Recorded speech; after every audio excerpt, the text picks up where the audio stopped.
السلام عليكم ورحمة الله تعالى وبركاته، ومرحبا بالجميع وتحية إليكم من جديد. برنامج اليوم هو برنامج مهم موجه خاصة إلى الإخوة والأخوات الذين يسألون عن التأشيرات التي سوف نحسبها على تأشيرات لغير الهجرة إلى الولايات المتحدة الأمريكية، ونؤكد على فيزا سياحة، زيارة، دراسة إلى غير ذلك، والتي تخول للحاصلين عليها الدخول إلى الولايات المتحدة الأمريكية، أكيد بصفة مؤقتة.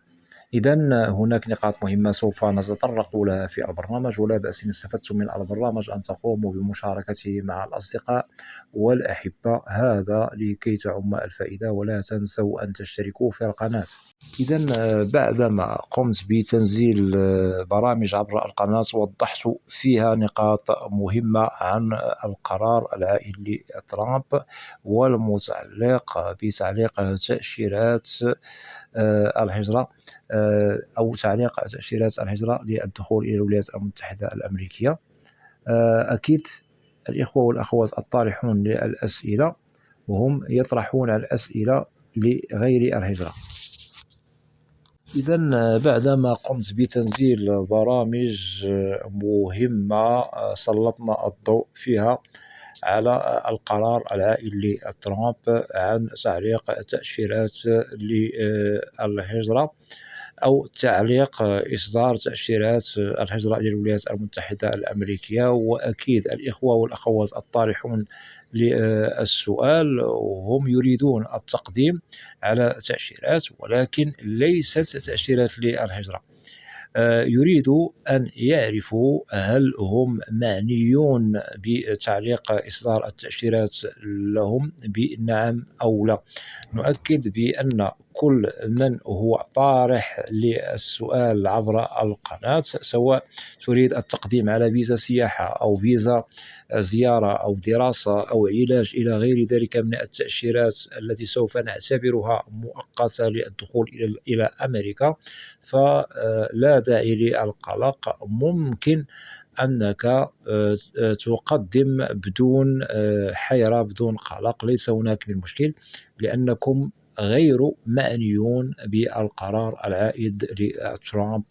والقرار أكيد هو فقط عن تعليق إصدار تأشيرات للهجرة، للتأكيد للهجرة، لأنه تأشيرات للهجرة تخول للحاصلين عليها أكيد الإقامة الدائمة، وتخول لهم الحصول على الجنسية الأمريكية من بعد جرين كارد ثم الجنسية الأمريكية. أما بالنسبة للتأشيرات لغير الهجرة التي تعني الإخوة الذين قاموا يعني وضع أسئلة تخصهم، فأنتم غير معنيون بهذا القرار، وممكن أنكم تقدموا على التأشيرات لغير الهجرة لأنها تعتبر مؤقتة. وأكيد التأشيرات المؤقتة حاليا السفارة الأمريكية تشتغل عليها بنظام. هناك إخوة وأخوات مقدمون على فيزا سياحة قد حصلوا على الفيز وقد دخلوا إلى الولايات المتحدة الأمريكية منذ أيام قليلة، وكذلك هناك من مقدمون على فيزا زيارة إلى غير ذلك. وهذا في علمنا لكي نؤكد ولكي تطمئنوا. ممكن لأيها أخ وأخت يريدون التقديم على طلبات تأشيرات لغير الهجرة، ننصح الكل بالتقديم على هذه التأشيرات التي تعتبر مؤقتة، ولا تخول لكم يعني المكوث والإقامة الدائمة بالولايات المتحدة الأمريكية. وقرار ترامب هو بعيد كل البعد عنكم. ترامب أكيد قراره هو تنفيذي ومؤقت على التأشيرات التي تعنى بفيز الهجرة إلى الولايات المتحدة الأمريكية، سواء شمل عائلي، سواء فيز العمل، وكذلك فيز الاستثمار. وهناك تأشيرات كذلك تدخل في صلب تأشيرات للهجرة. إذا بالنسبة للإخوة والأخوات الذين يسألون عن التأشيرات لغير الهجرة كسياحة وزيارة، سبق لي أنني وضحت نقاط مهمة عن كيفية التقديم، وكذلك وضحنا الخطوات والمراحل المتبعة التي ممكن أن يشتغل عليها كل من يريدون التقديم على فيزا سياحة وفيزا زيارة، وكذلك اللائحة الطويلة، كل التأشيرات المتعلقة بتأشيرات لغير الهجرة والتي نحسبها مؤقتة. سبق لنا أن وضحنا نقاط مهمة عن الإجراءات من البداية إلى النهاية، وهذا كله ممكن أن تجدوه عبر القناة. أدعوكم للعودة إلى هذه البرامج وسوف تستفيدوا أكثر وأكثر. إذا بالنسبة للإخوة والأخوات الذين هم طرحوا أسئلة مهمة، لا تقلقوا، وإن شاء الله ممكن أن تبدأوا بالاشتغال على الإجراءات التي تخصكم، ونتمنى أن تمر الإجراءات بخير وسلام، وإن شاء الله ممكن لكم الحصول على هذه التأشيرات التي أكيد هي بعيدة كل البعد عن قرار دونالد ترامب. ونتمنى كذلك للإخوة والأخوات الذين هم مقدمون على ملفات الهجرة إلى الولايات المتحدة، نتمنى أن قرار ترامب أن يمر مرور الكرام أو يمر مرور السحاب.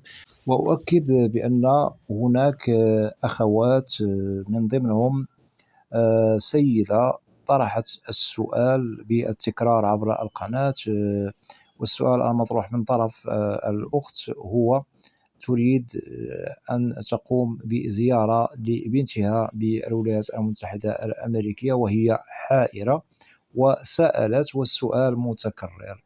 أعيد الجواب للتأكيد ولكي تطمئني، ممكن أن تبدأي في إجراءات التقديم على فيزا زيارة، ليس هناك من مشكل، ليس هناك من توقيف لتأشيرات لغير الهجرة، وهذا أكيد سارع المفعول على كل الإخوة والأخوات الذين هم لا زالوا لم يبدأوا في الإجراءات ويريدون البدء في الإجراءات. إذن استغلوا الفرصة، وكذلك اشتغلوا على الإجراءات التي نوصي بها، والإجراءات تبدأ أكيد في بلدكم الأم، لأن التأشيرات لغير الهجرة كلها نقوم بالتقديم عليها من خارج الولايات المتحدة الأمريكية، ليس داخل الولايات المتحدة الأمريكية. هذا للتأكيد عكس التأشيرات المتعلقة بالهجرة. هذه التأشيرات هي أكيد تقدم داخل الولايات المتحدة الأمريكية، والإجراءات الأخيرة تمر خارج الولايات المتحدة لحصول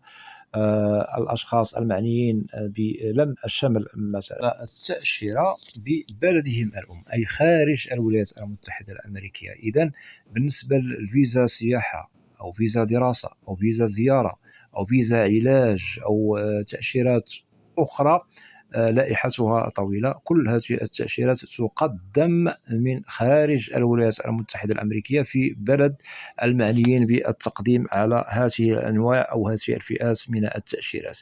إذا نؤكد من جديد، هناك نوعين من التأشيرات التي تخول للحاصلين عليها الدخول إلى الولايات المتحدة. هناك تأشيرات للهجرة، أكيد أصحابها يتحصلون على الإقامة الدائمة، هي التي تعنى بقرار الرئيس دونالد ترامب، من ضمنها لم شمل عائلي، والفيز الأخرى التي ذكرتها لكم كالعمل والاستثمار إلى غير ذلك. أما التأشيرات التي تعنى بسياحة وزيارة ودراسة وعلاج إلى غير ذلك، هذه لا تعنى بقرار ترامب، وممكن للذين يريدون التقديم عليها ممكن لكم ذلك، وقانون يخول لكم هذا. وإن شاء الله ممكن التقديم عبر يعني أونلاين، ثم إجراءات تمر أو تقديم ملفاتكم إن شاء الله إجراءاته تمر بالقنصلية أو السفارة الأمريكية في بلدكم للحصول على الفيزا، وليس هناك من عرقلة، وليس هناك من مشكل، وليس هناك من توقيف لهذه التأشيرات. وأكيد قرار ترامب بعيد كل البعد عنكم.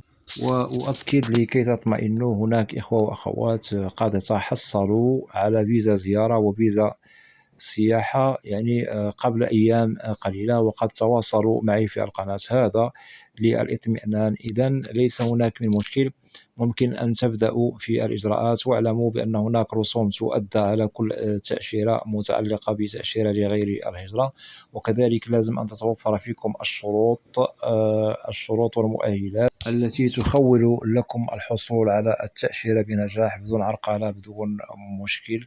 إذا ليس هناك من مشكل، وكل الإخوة والأخوات الذين هم أسئلتهم مطروحة عبر القناة، رغم أنني أكرر فهذا للتأكيد، لأنني توصلت بالعديد من الأسئلة تصب في فحوى: هل ترامب قد أوقف جميع التأشيرات للدخول إلى الولايات المتحدة الأمريكية؟ أعيد الجواب من جديد: تأشيرات للهجرة أكيد هناك إيقاف مؤقت، أما التأشيرات لغير الهجرة ليس هناك من إيقاف، بل هي سارية المفعول، والسفارات والمصالح المعنية بهذا الشأن تشتغل بشكل منظم. ليس هناك من مشكل، وممكن التقديم عليها بدون أي خوف بدون أي قلق، وهذا للتأكيد. وأتمنى لكم التوفيق. وفي حالة أنه لديكم تساؤل عن هذه التأشيرات، سواء سياحة أو زيارة أو دراسة إلى غير ذلك من التأشيرات التي تعنى بتأشيرات لغير الهجرة، ممكن لكم أن تطرحوا أسئلة عبر القناة، وسوف تجدوا بأنني أجيب الكل بدون استثناء. وأتمنى من الإخوة والأخوات الذين لا زالوا لم يشتركوا في القناة، أدعوكم للاشتراك في القناة وتفعيل زر الجرس ليصل إليكم كل جديد. ولا تنسوا أن تدعمونا دائما بلايك لكي نصل إلى أكبر نسبة من المشاهدة. وبالنسبة للقناة، محتواها كامل وشامل عن الهجرة والمهاجر إلى الولايات المتحدة الأمريكية بشكل عام وكتعريف. وإذا لديكم أسئلة ممكن طرحها كتعليق، وسوف تجدوا الإجابة عبر البرنامج المعروف في القناة، برنامج أسئلة وأجوبة، لأنني لا أستثني منكم أحدا. وأود أن أشكر جزيل الشكر كل الإخوة والأخوات الذين يقومون بوضع تعاليق محترمة في القناة. مرحب بكم جميعا، وإلى لقاء قريب بإذن الله، والسلام عليكم ورحمة الله تعالى وبركاته.